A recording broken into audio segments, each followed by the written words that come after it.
Breve meditación en las Escrituras. Tenemos un breve tiempo, pero suele ser típico de estas fechas hablar del nacimiento de nuestro Señor Jesucristo. Y bueno, aunque el mundo celebra sus fiestas paganas a su manera, creo que es apropiado ir en esta tarde. Vamos a meditar en el texto de Mateo, capítulo 1, versículos del 18 al 25. Pero primeramente vamos a orar a nuestro Señor y que nos guíe en esta breve meditación.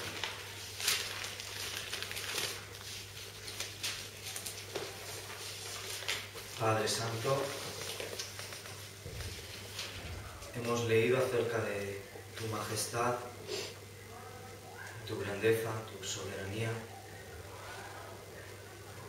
Deseamos que esta gloria tuya nos sobrecoja, Señor, nos maraville, pero también que esta gloria tuya, enviando a tu Hijo, también nos sobrecoja y nos maraville, Padre.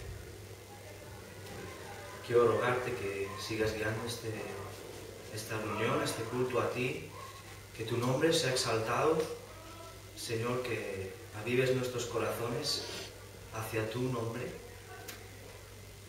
y ensanches nuestra fe, despejes nuestras dudas y vayamos confiados a aquel que vino a salvarnos de nuestros pecados. Gracias por estos momentos, Padre. Nos encomendamos a ti en el nombre del Señor Jesús. Amén. Sin más, vamos a hacer esta lectura. Mateo capítulo 1, versículos del 18 al 25. Y dice así: Y el nacimiento de Jesucristo fue como sigue. Estando su madre María desposada con José, antes de que se consumara el matrimonio, se halló que había concebido por obra del Espíritu Santo. Y José, su marido, siendo un hombre justo y no queriendo difamarla, quiso abandonarla en secreto. Pero mientras pensaba en esto, he aquí que se le apareció en sueños un ángel del Señor, diciendo: José, hijo de David, no temas a recibir a María tu mujer, porque lo que se ha engendrado en ella es del Espíritu Santo. Y dará a luz un hijo, y le pondrás por nombre Jesús, porque él salvará a su pueblo de sus pecados. Todo esto sucedió para que se cumpliera lo que el Señor había hablado por medio del profeta, diciendo: He aquí, la Virgen concebirá, y dará a luz un hijo, y le pondrán por nombre Emmanuel, que traducido significa Dios con nosotros. Y cuando despertó José del sueño, hizo como el ángel del Señor le había mandado, y tomó consigo a su mujer, y la conservó virgen hasta que dio a luz un hijo, y le puso por nombre Jesús. Hasta aquí nuestra lectura. Dentro de este pasaje, digamos, podríamos extraer mucha enseñanza, y podríamos verlo bajo la óptica de José y la experiencia de José, bajo la óptica también de María, pero quizás el Señor me ha conducido a leer este pasaje a modo de contexto y centrarnos básicamente en un versículo, aunque para empezar vamos a mencionar dos, y es el versículo 21, que dice: Y dará a luz un hijo y le pondrás por nombre Jesús, porque él salvará a su pueblo de sus pecados. Y el versículo 23 dice: He aquí, la Virgen concebirá y dará a luz un hijo, y le pondrás por nombre Emmanuel, que traducido significa Dios con nosotros. Y quisiera centrarme, por decirlo así, en los nombres de nuestro Señor. En el nombre. Sabemos que nuestro Señor fue llamado Jesús. Aquí dice, nos explica el versículo 21 cuál es ese significado. Pero también en el versículo 23 nos dice que le pondrá por nombre Emmanuel. Sabemos por la Escritura, los que hemos leído el Nuevo Testamento, que no se suele dirigir al Señor como Emmanuel. Se suele dirigir como Jesús en todo el Nuevo Testamento. Sin embargo, debemos entender una cosa. Jesús es Jesús porque es Emmanuel. Es decir, Jesús es capaz de salvar a su pueblo de sus pecados porque es Dios con nosotros. ¿Vale? Jesús, el nombre de Jesús, nos habla de su obra, nos habla de su ministerio principal. que es salvarnos de nuestros pecados. Y Emmanuel nos habla de su identidad, de quién es este hombre. Es Dios con nosotros. ¿Vale? Entonces, quisiera que fuéramos juntos, ¿no?, a contemplar que esto no es algo nuevo a los que conocían las Escrituras. Por ejemplo, si vamos a Miqueas capítulo 5, versículo 2,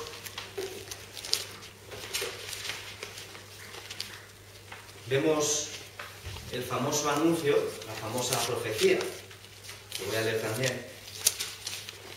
Dice: pero tú, Belén, Efrata, aunque eres pequeña entre las familias de Judá, de ti me saldrá el que ha de ser gobernante en Israel, y sus orígenes son desde tiempos antiguos, desde los días de la eternidad. ¿Quién es este hombre que dice que de sus orígenes son desde tiempos antiguos, desde los días de la eternidad?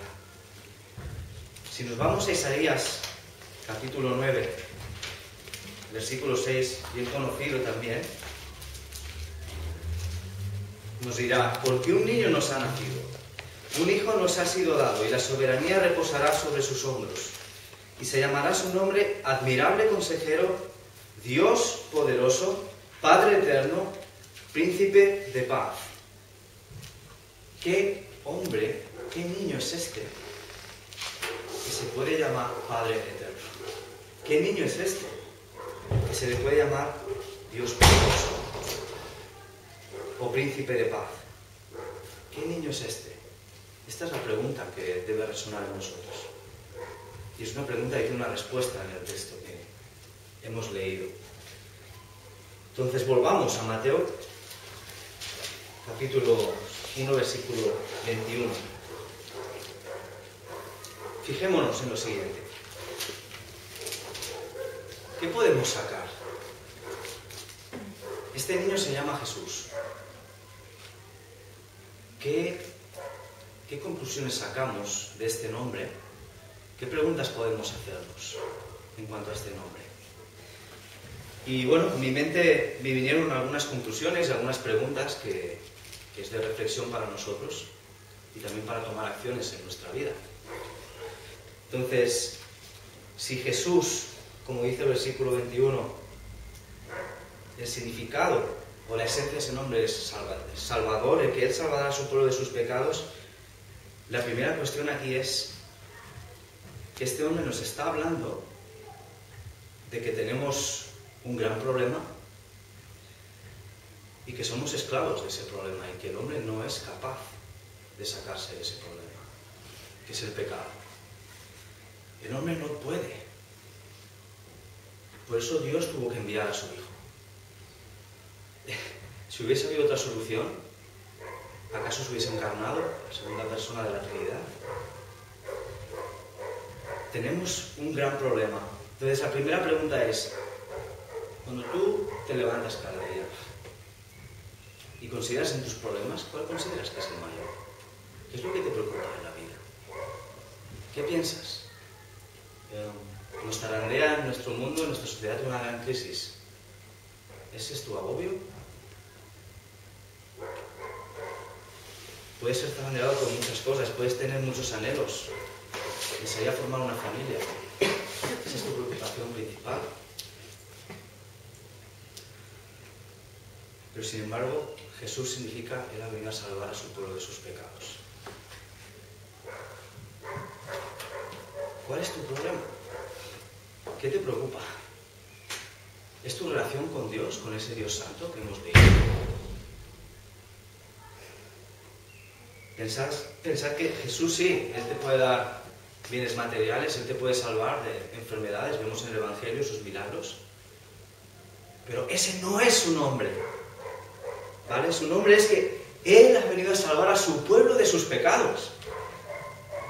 Fíjate, no sé si tú le das importancia a este asunto. No sé si para ti el pecado es algo de poca monta, un asunto de poca monta, quizás.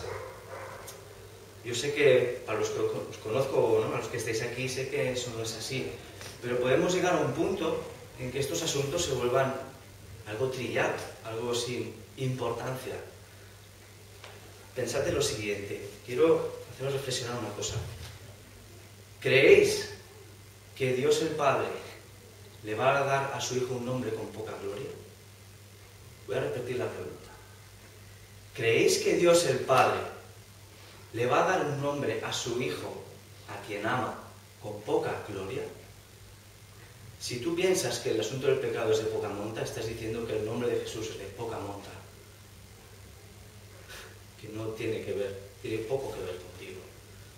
Pero fíjate lo que dice Filipenses 2. Vamos a Filipenses 2, versículo 5.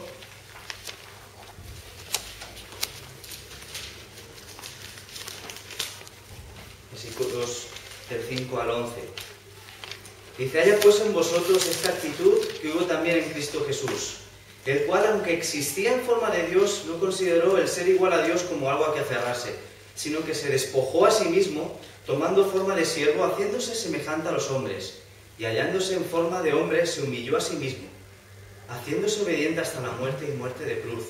Por lo cual Dios también le exaltó hasta lo sumo y le confirió el nombre que es sobre todo nombre, para que al nombre de Jesús se doble toda rodilla de los que están en el cielo y en la tierra y debajo de la tierra, y toda lengua confiese que Jesucristo es Señor, para la gloria de Dios Padre.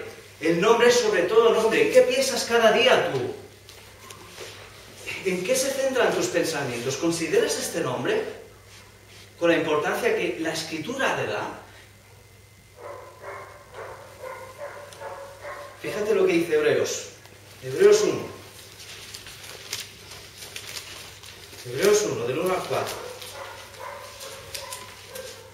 Dice así: Dios, habiendo hablado hace mucho tiempo, en muchas ocasiones y de muchas maneras a los padres por los profetas, en estos últimos días nos ha hablado por su Hijo, a quien constituyó heredero de todas las cosas, por medio de quien hizo también el universo.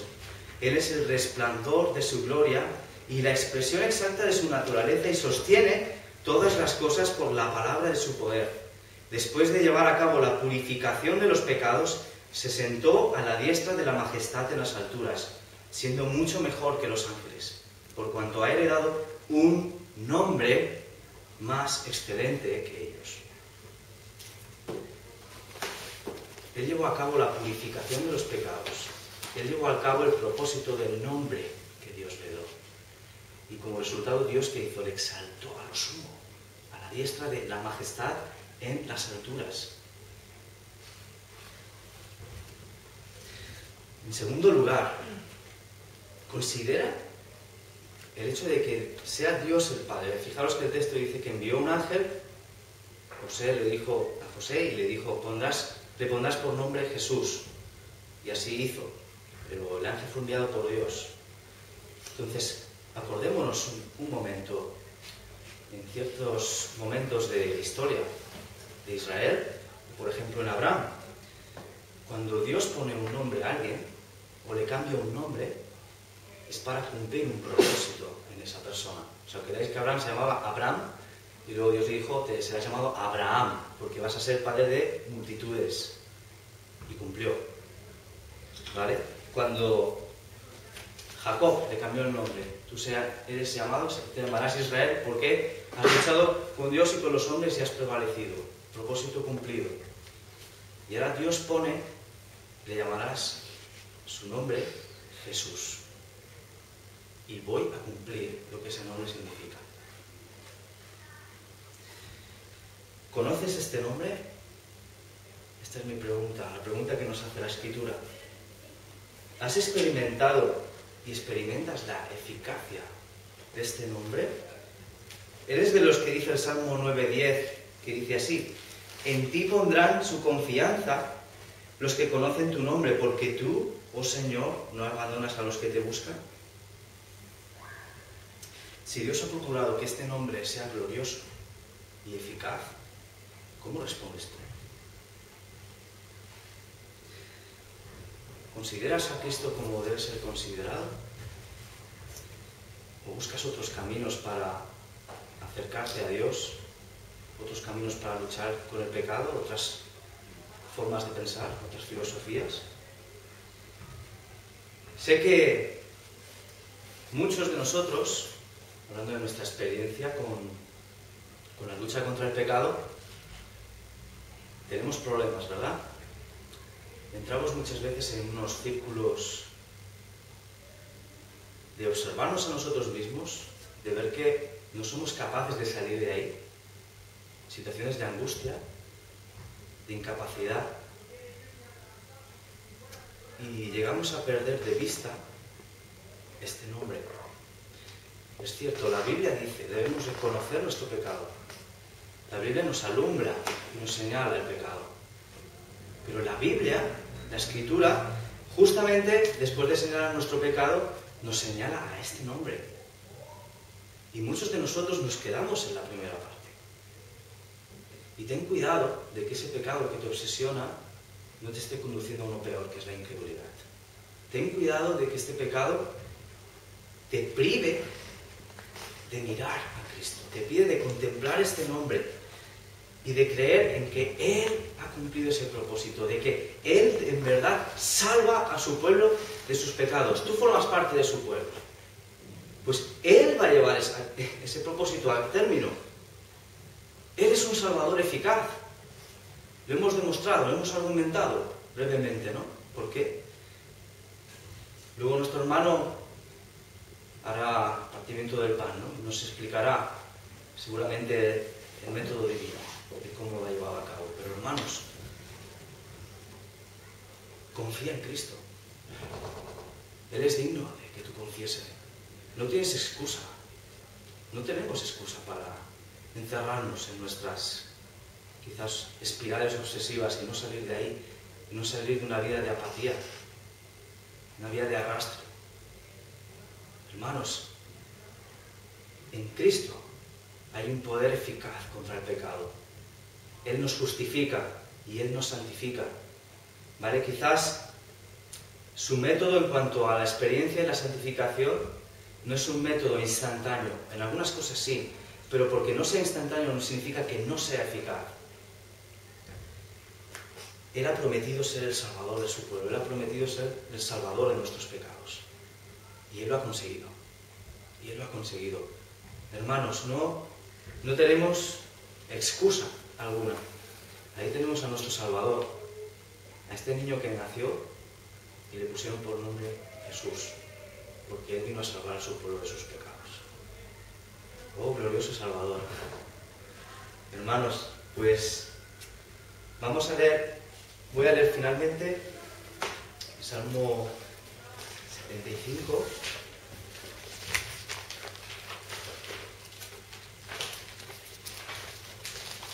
Es un deseo interior, un deseo que creo que no solo es mío, sino que es vuestro también, y que el Señor lo pueda cumplir en medio de nosotros y más allá de nosotros. Simplemente el Salmo 75, el versículo 1, dice: te damos gracias, oh Dios, te damos gracias, pues cercano está tu nombre. Los hombres declaran tus maravillas. Somos de estos, hermanos. Palpamos su nombre. Decimos: gracias, Señor. Tu nombre está cercano. Hablamos de sus maravillas. O tenemos que confesar: Señor, queremos venir a ti. Necesitamos experimentar el poder de tu salvación. Necesitamos que nos saques de esta situación. Que el Señor nos bendiga y que el Señor nos conduzca a esta experiencia de este último versículo. Que cercano sea su nombre y que declaremos sus maravillas como consecuencia de esta experiencia de salvación, de gozo, no de cosas fáciles, sino de lucha, pero de una verdadera gracia que nos salva del pecado, que nos perdona todas nuestras iniquidades y que nos capacita para vivir una vida agradable a Él, gozándonos en su nombre. Pues vamos a dar gracias al Señor por enviar a su Hijo. Vamos a continuar también con esto.